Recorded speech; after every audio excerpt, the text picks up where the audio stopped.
Awesome. Well, welcome everybody again to Cute for Teams, Champions Using Teams Effectively. And I'm your host, Ricardo Wilkins. And we may have Stacy, we may have Nash coming as well. But we have you. That's all we need. So here to answer your questions. Feel free to use the chat. I'm monitoring that or come off mute.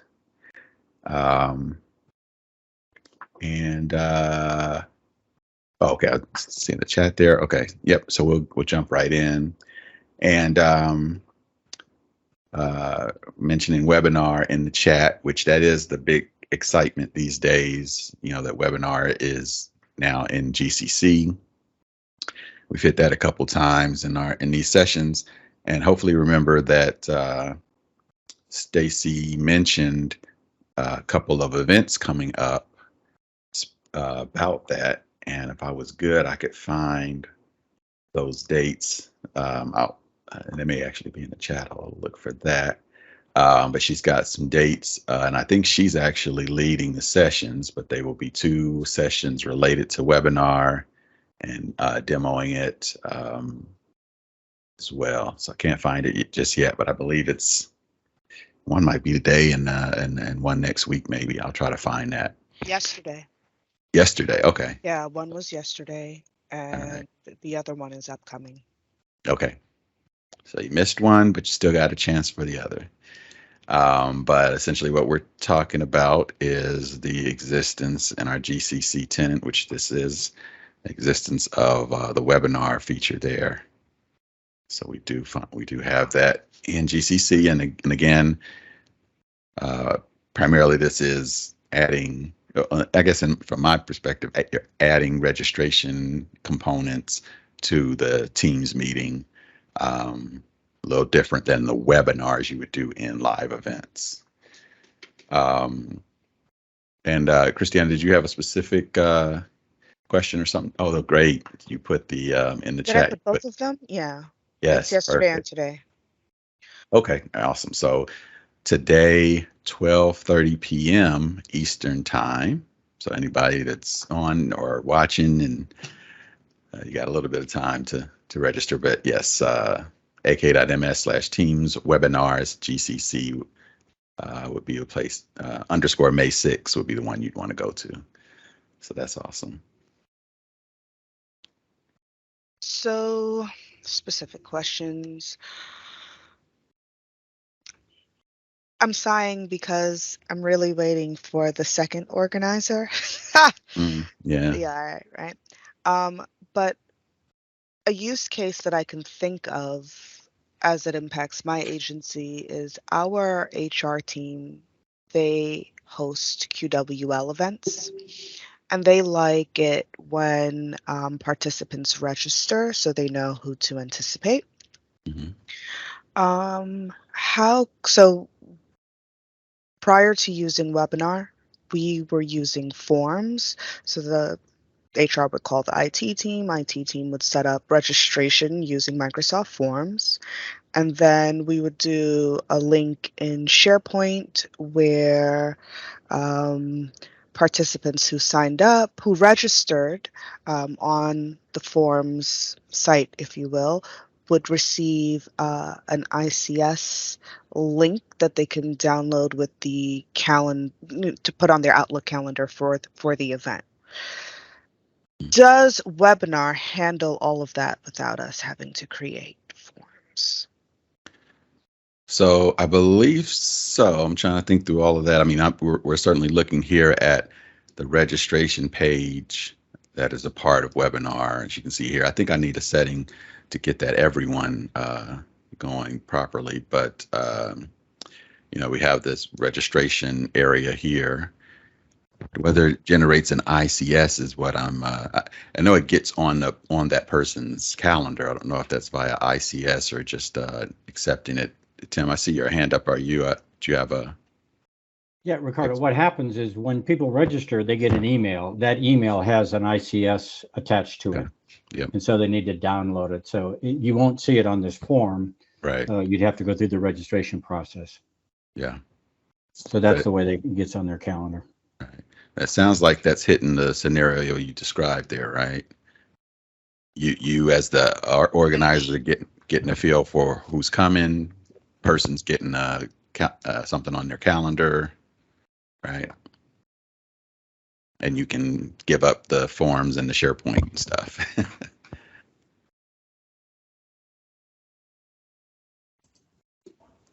So yeah, that's certainly the big, I don't know if pain point's the right word, but it's certainly the scenario this is certainly trying to address. And I do like the ability to add extra fields here,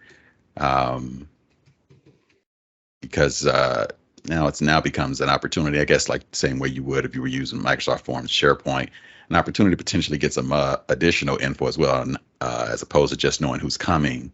Depending on the field you ask, you're almost kind of putting a little poll here that maybe it's some information that can feed whatever you're trying to do in your event. So I do like that they allow for custom questions, or essentially, yeah, little polls here. What I need to do, I haven't seen this. I never have a image ready to go. But yeah, that putting just the right image that looks nice up in this header would be good. And then Jim asks if the recipient is prevented from forwarding the ICS to others, or is it the link unique to the individual? Does anybody know that, if that link is forwardable? Ricardo, yes, what we found out is you must register. So if somebody gets the email, that they registered and they send it off to somebody else, they can't join the meeting. Okay. They have to register. Okay. It was a nice security thing for us because, we wanted to make sure only people that we knew who were coming into the meeting. And so it does do that. Right. And I wonder, in your case, was that even, maybe you were only using the people in your org? Is that a person in your org who gets the forward still couldn't join either? Yes. Actually, Okay. What happened the first time I tested it, I made a mistake and I forwarded the meeting to the people that I was going to invite using the webinar, right? Mm-hmm. And so several of them had a meeting invite from me for that meeting, and they didn't go through the registration process, and it still wouldn't let them in. Oh, okay. The only way they could get in was they had to register. The only other people that'll get in is if you make people presenters. Yeah. Makes sense. And I see the question about it. Does this have moderated Q&A? I don't believe that's a part of this, webinar feature. That I think that's still I believe that's on the roadmap, but I think that's still the feature that distinguishes Teams and this webinar feature from live event. It's moderated Q&A, but moderated Q&A I know is on the roadmap. Might be able to find it quickly. Roadmap. And sometimes I get lucky and find these things. Teams Q&A. See, I got lucky today. So what is it? Targeting. I mean, it's in preview, but since November, according to this, still in preview. So no date yet specified here, but it is, it's good that it's here and not just nobody's thinking about it.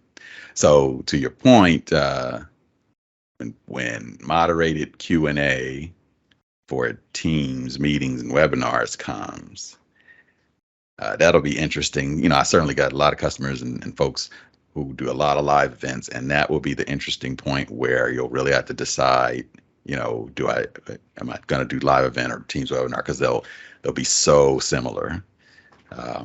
Other than capacity, obviously the obvious one, 1,000 versus 10,000 or 20,000, whatever we're doing these days. So that'll be interesting. And in the chat mentioning Yammer as a way for an automated Q&A. Yeah, I know in government a lot of folks are not using Yammer, being that that's a commercial service, but Um, that could be another approach. Yeah. So yeah, so a lot of people looking forward to moderated Q&A. I know I have a customer who that's the last thing they're waiting on to kind of move away from live event. And then the other thing about webinars in Teams as well in this conversation, I always come here and usually bring up something from a conversation that happened just this past week, and one was that the NDI feature, which basically means a Teams meeting like the one we're having. The NDI technology allows you to, if you guys all had your cameras on, and I could take the individual feeds and use a video tool to put the feeds wherever I want. And certainly with live event, there is a scenario where you could do that as well. But that again may be another distinguishing factor between the two. Is if someone's doing some high-end production with their webinars, then they've got different decisions to make too. So yeah. So certainly there are definitely still differences. Capacity being the biggest one between live events and regular Teams meetings with webinar. Awesome. Discard that. What else is going on in the world? Well, I'll rephrase that. What else is going on with you all with Teams? I might have opened a big can of worms with that question.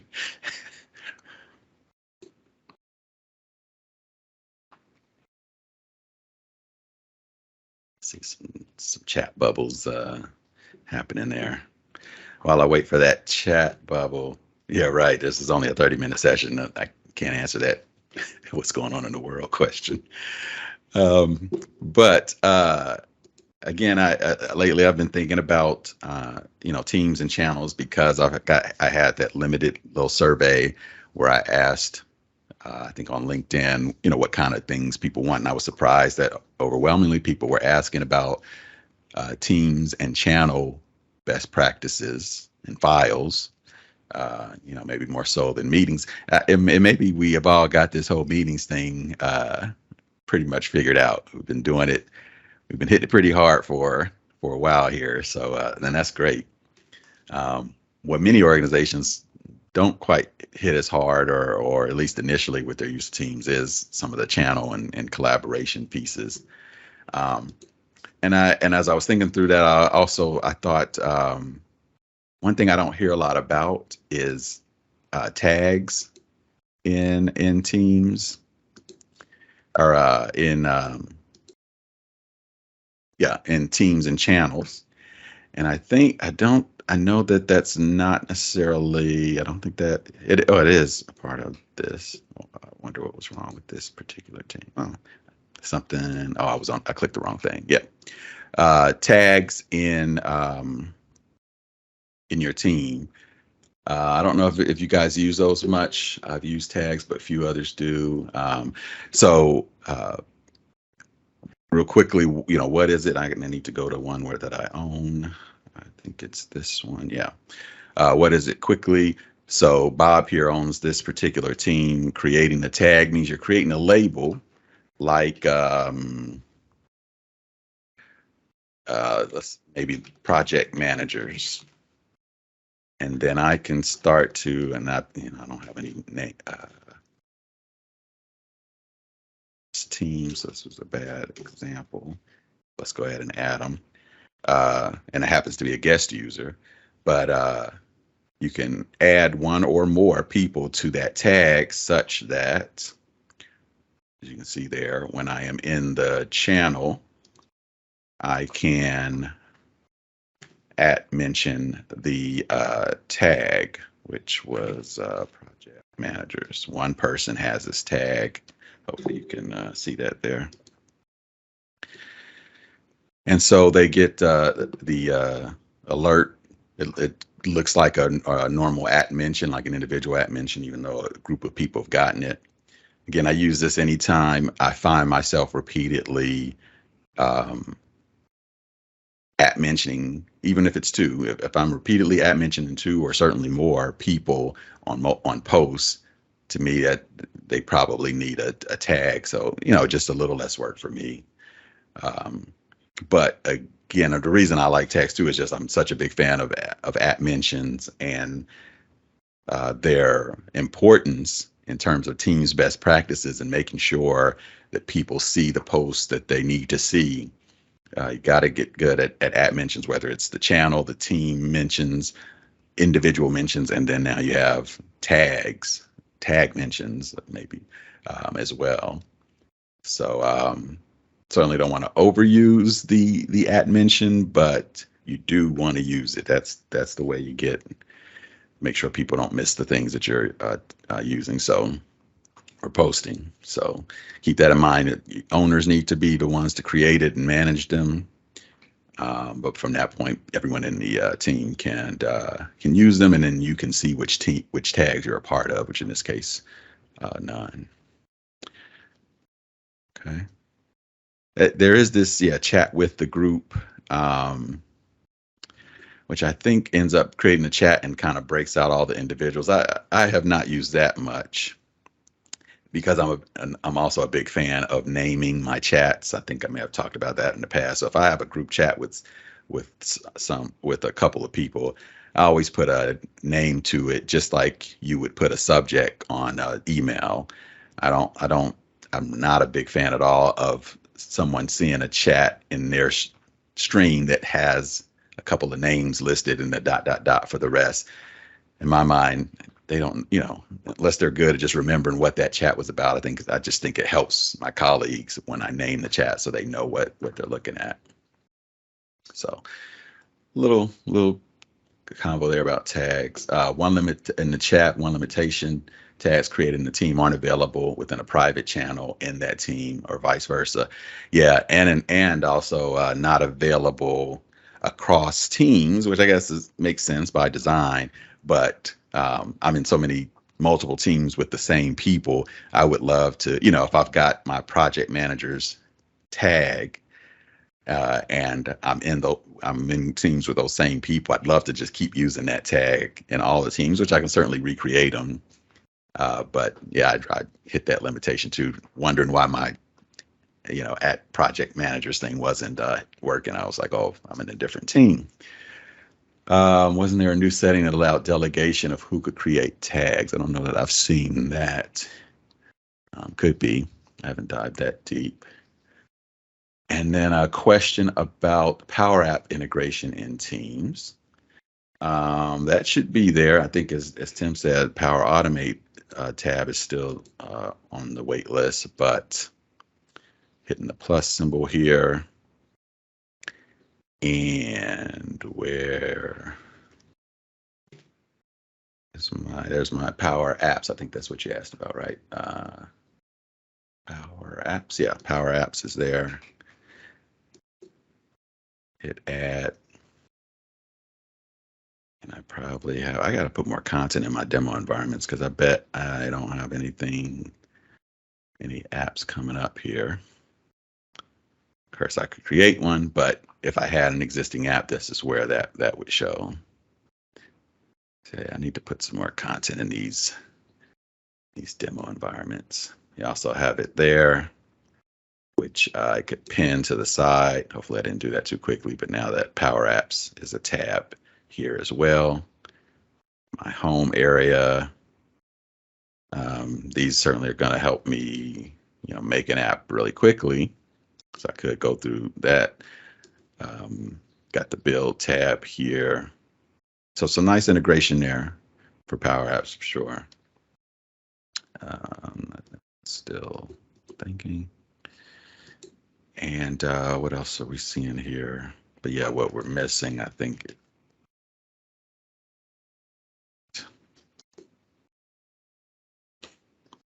Okay. So hopefully that's what you were asking about there. While I'm here, let's see. So the tasks full task integration, is that not here? Do you guys not have in your environments, what am I looking for? They call it, oh, wait, I'm in a wrong environment here. I think it's task by planner is what it's called.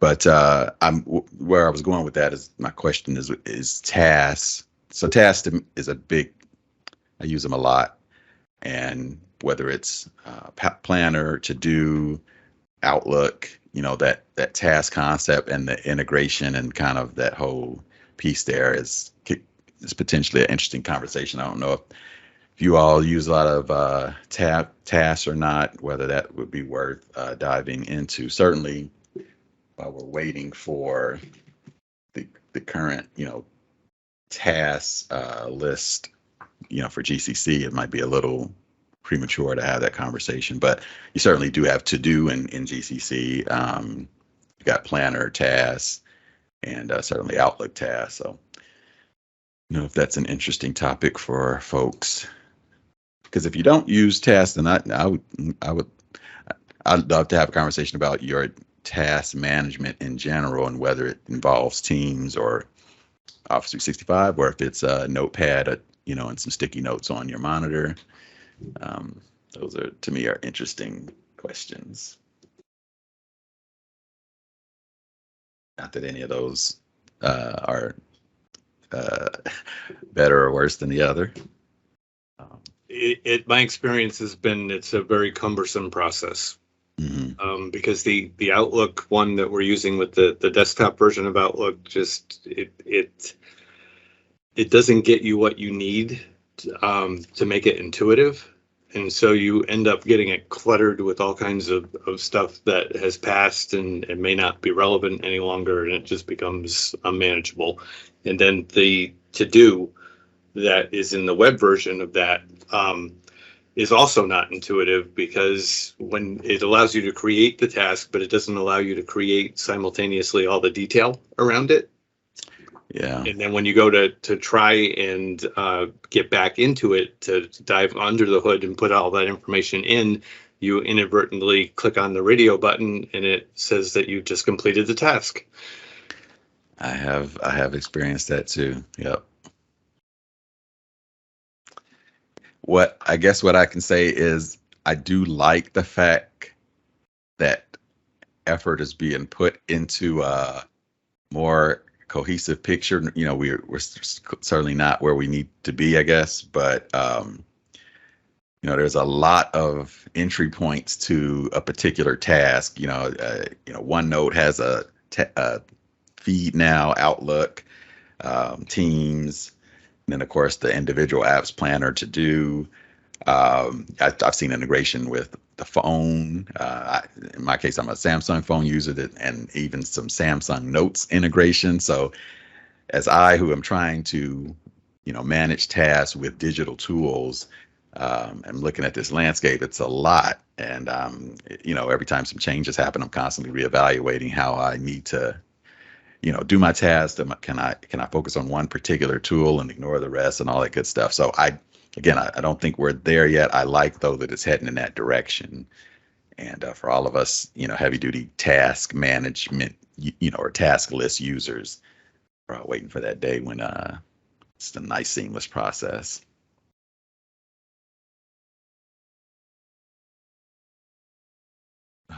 Scheduling of posts in a team or chat on the roadmap.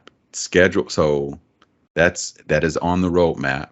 And what that is, essentially, if we're talking about the same thing, coming in and doing a chat, and just like in email, I want to chat with this person, but I want to delay the send of it. Hopefully we're talking about the same thing there.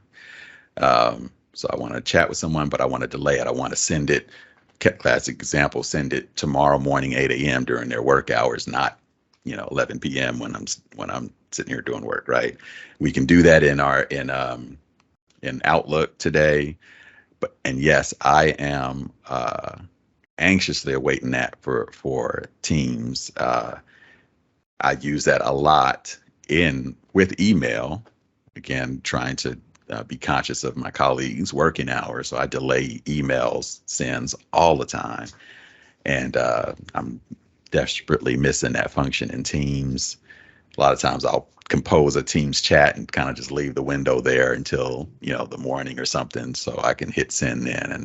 And hopefully remember that you did it. Right. Yeah, that's not the world I want to live in, that. So yes, I know it's on the roadmap because I remember presenting that to a customer at one point. Can't remember when, but it's on the roadmap. I'm desperately waiting for it.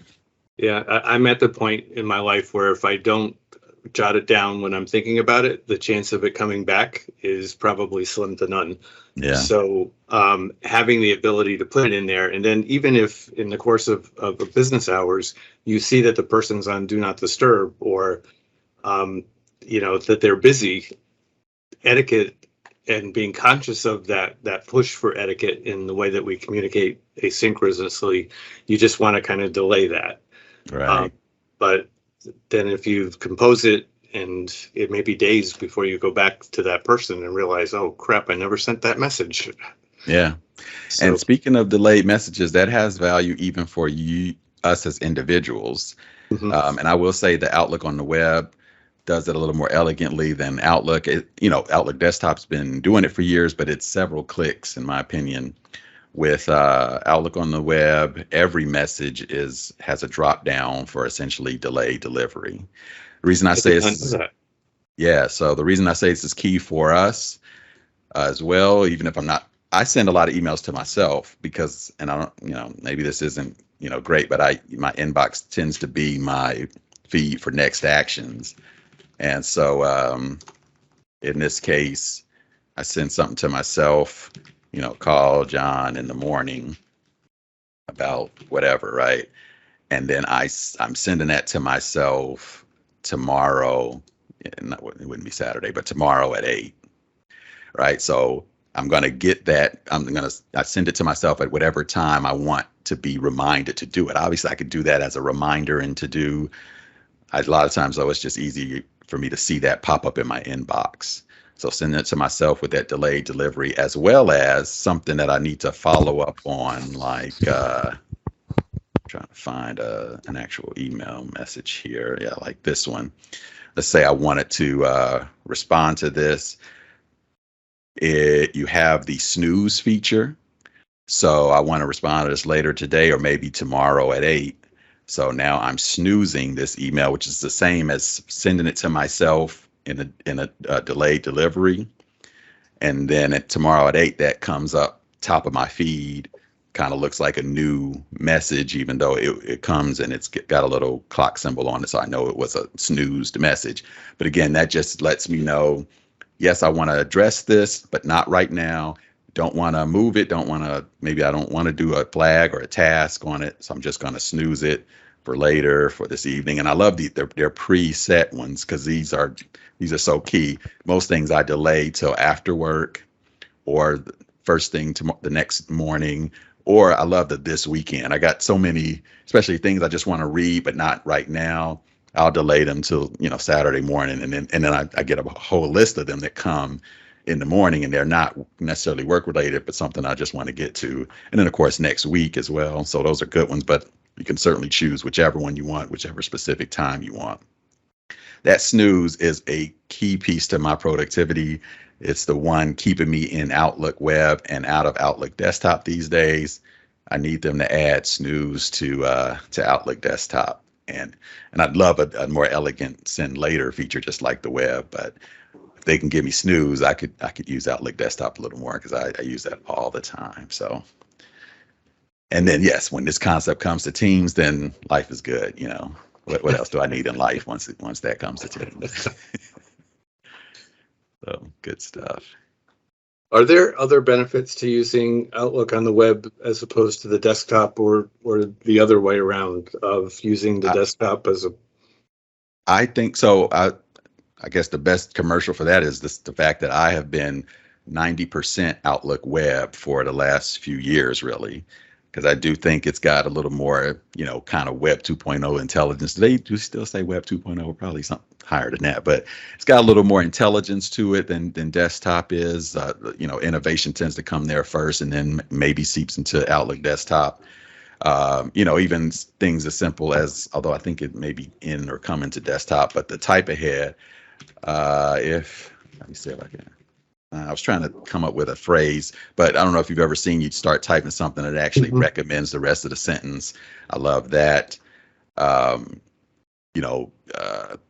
Loop components they are already, I know that's not in GCC, but they're in the web and not yet in the desktop or coming to the desktop. So there's a lot of innovations and to me, just a lot of smarts in the web version of Outlook that isn't in the desktop. That being said, just like the whole OneNote thing, there are still some key things in desktop that keep me, I do have to go to it from time to time. But I have been 90% Outlook Web for quite a while. So, Ricardo, the big thing I found is some of the calendaring is not as robust on the web as it is on the desktop application.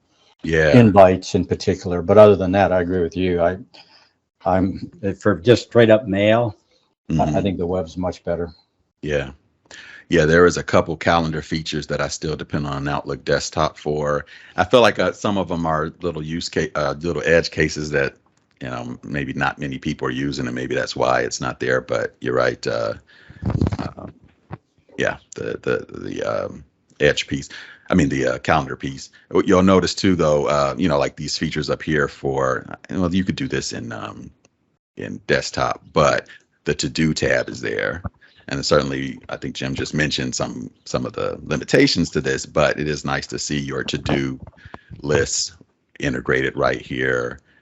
The chat button, I didn't really want to click that, but trying to integrate more chat and the meet now button and things. So yeah, I think it's worth you trying if you haven't already. If you've been ignoring the Outlook on the web, I think you should give it a try. You may not be ready for a full cold turkey switch, but you should give it a try. But I warn you, you might become a lover of it and abandon the desktop. The desktop I found has been getting clunkier and clunkier as time goes on. It used to be where you could double click on something, it would open up in a pop-up. Now I get an error message before it does that. So that may be something in the admin settings as they're transitioning with other things, and also check it for any add-ins you've got, because that's the other thing desktop is doing is add-ins. I know I've got some PDF related add-ins that sometimes give me errors. I end up disabling all my add-ins, but that could be an issue. But fast forward, you can probably see articles online today about the talks about a single unified Outlook coming in the future.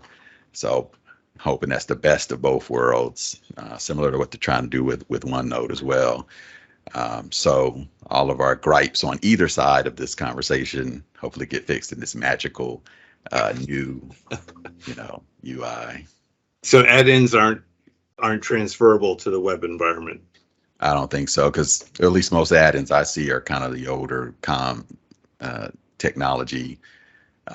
Same with the OneNote conversation, right? There's lots of OneNote add-ins that people have been dependent on with OneNote, and you start using OneNote for Windows, you don't get those options, right? So I think it's the same concept with Outlook Desktop.